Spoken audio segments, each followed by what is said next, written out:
Haleluya, kembali lagi dengan saya Karissa Amadia Salindeho di dalam video pembelajaran mata kuliah Spiritualitas 2.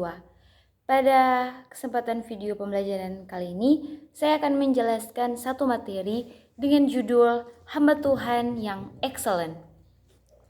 Apa yang dimaksud dengan excellent? Excellent ini bisa berarti sesuatu yang mutunya sangat baik, sesuatu barang atau produk atau jasa yang mutunya sangat baik. Kemudian ada arti lainnya juga, yaitu excellent ini adalah unggul atau lebih baik dari yang lain. Nah, mengapa dia harus unggul? Ya karena dia memiliki nilai tambah, memiliki nilai plus. Kemudian berikutnya adalah arti dari excellent ini yaitu melakukan sesuatu dengan kualitas yang prima. Nah, setiap sektor kehidupan manusia ini mengembangkan sebuah pelayanan yang prima. Nah, baik itu sektor pemerintahan, sektor ekonomi, sektor kesehatan maupun sektor dari pendidikan. Nah, kemudian dari pelayanan ini itu menuntut untuk sesuatu hal yang survive. Nah, pelayanan adalah kekuatan yang menghidupi bisnis.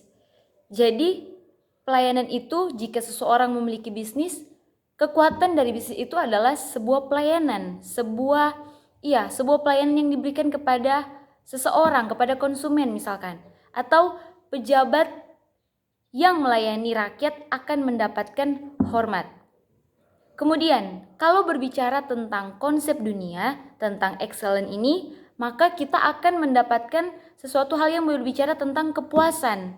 Nah, sesuatu pelayanan yang excellent dalam konsep dunia adalah pelayanan yang bisa memuaskan orang yang kita layani dan supaya bisa memuaskan. Maka ada beberapa teori-teori dari ahli-ahli yang berkata ada 6 unsur pokok pelayanan yang prima. Ini disampaikan oleh Barata. Dia menyampaikan bahwa unsur-unsur pokok dalam sebuah pelayanan yang prima itu yang pertama ada ability atau kemampuan. Semakin bagus kemampuan, maka semakin baik juga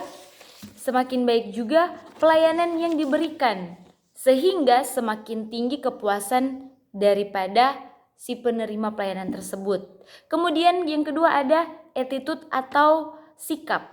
Bagaimana cara kerja, cara kita melayani, bagaimana cara kita memberikan pelayanan yang prima kepada orang, keramahan kita dan sebagainya. Kemudian yang ketiga ada appearance atau penampilan. Dan yang keempat ada attention atau perhatian. Dan yang kelima ada action atau tindakan. Dan yang keenam yang terakhir yaitu accountability atau akuntabilitas. Sementara itu pakar yang lain juga mengatakan bahwa namanya ini adalah Ciptono. Dia menyatakan bahwa ada 4 hal yang menjadi unsur dalam memberikan pelayanan yang prima, yaitu masalah waktu, masalah kecepatan, kemudian ada ketepatan, kemudian ada keramahan dan kenyamanan. Nah, ini adalah konsep cara pandang dunia sekuler tentang pelayanan yang prima. Nah, kemudian yang menjadi pertanyaan saya yaitu apakah tuntutan pelayanan prima ini hanya dilakukan dalam suatu dunia yang sekuler, tapi apakah bisa dilakukan dalam tuntutan dunia rohani? Kemudian pertanyaan yang kedua yaitu apakah sama konsep pelayanan yang dilakukan dalam konsep pelayanan prima dunia atau sekuler dan rohani?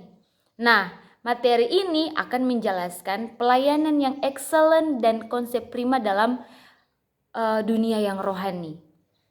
Nah, sebelumnya kita masuk, saya akan memberikan satu pertanyaan. Mengapa kita harus menjadi pelayan yang excellent? Mengapa kita harus menjadi pelayan yang excellent? Yang pertama karena kita mengikuti teladan Tuhan. Karena pelayanan yang excellent merupakan suatu yang diteladankan oleh Tuhan Yesus sendiri. Dapat dilihat ketika Tuhan menciptakan langit dan bumi. Penciptaan Tuhan itu terjadi dan dapat dikatakan sebagai penciptaan yang excellent dalam Kejadian 1 ayat yang ke-31. Kemudian ayatnya yang poin yang kedua, penyelamatan yang excellent. Dalam Yohanes pasal yang 19 ayatnya yang ke-30 sudah jelas bahwa di sana mengatakan penyelamatan yang Tuhan Yesus lakukan itu sudah selesai atau complete, lengkap. Artinya pelayanan itu sudah selesai, sudah tuntas.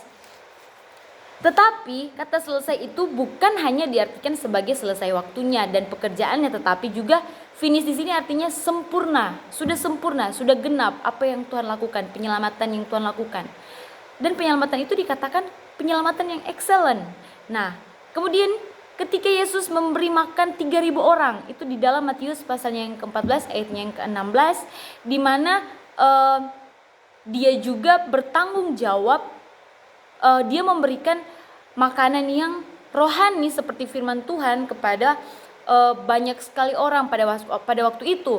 Tetapi juga Tuhan Yesus sendiri bertanggung jawab memberikan makanan yang jasmani, sehingga di sini adalah pemberian Tuhan yang excellent.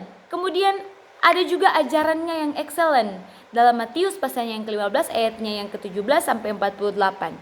Nah, kemudian mengapa harus menjadi pelayan yang excellent? Kita juga lihat tadi dari perjanjian, dari kisah Tuhan Yesus, dari teladan Tuhan Yesus, dan kita juga akan belajar dari tokoh-tokoh Alkitab yang lain seperti Habel.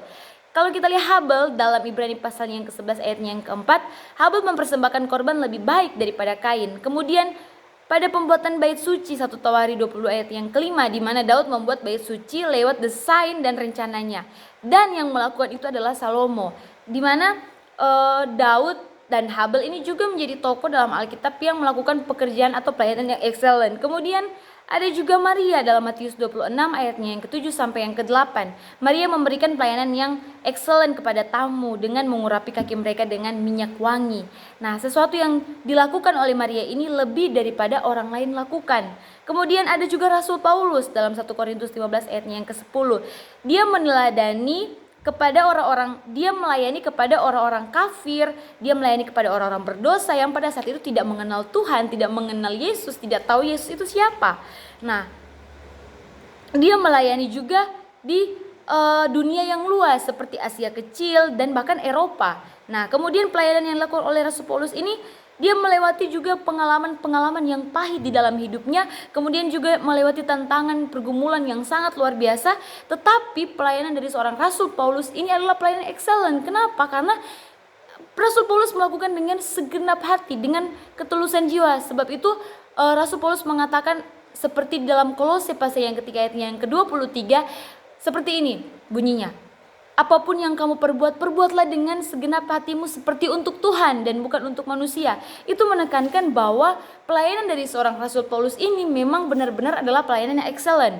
Kemudian pelayanan prima dalam konteks rohani juga adalah artinya memuaskan hati Tuhan. Kalau kita lihat dalam dunia sekuler yang mana pelayanan itu adalah memuaskan hati daripada penerima pelayanan atau konsumen, tetapi kalau di dalam dunia rohani, pelayanan prima itu adalah konteks memuaskan hati Tuhan, menyenangkan hati Tuhan.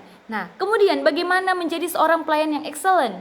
Kita harus memperhatikan bahwa yang pertama kita harus memiliki tujuan hidup yang jelas dan berorientasi pada Yesus. Kemudian kedua, bergaul karib dengan Tuhan. Ada relasi, ada hubungan yang baik dengan Tuhan, membangun hubungan spiritualitas yang baik dengan Tuhan, kemudian suka belajar dan mengembangkan diri, kemudian mengelola waktu dengan baik dan disiplin, kemudian melakukan tanggung jawab dengan begitu baik dan sampai tuntas seperti Tuhan Yesus, di mana Tuhan Yesus sendiri melakukan karya penyaliban, karya keselamatan itu sampai tuntas, sampai pada waktu di mana ditetapkan. Kemudian menjaga kesehatan fisik, menjaga kesehatan, bahwa melakukan sesuatu yang prima itu kita juga harus membutuhkan kesehatan yang baik, kesehatan yang bagus, karena dimana sebuah kesehatan itu sangat penting dalam sebuah pelayanan yang prima. Kemudian yang ketujuh ada menjaga kesehatan emosi dengan selalu bersyukur dan berpikir positif dan menguasai diri. Demikianlah penjelasan saya tentang bagaimana menjadi seorang pelayanan yang excellent. Tuhan Yesus memberkati kita semua. Shalom.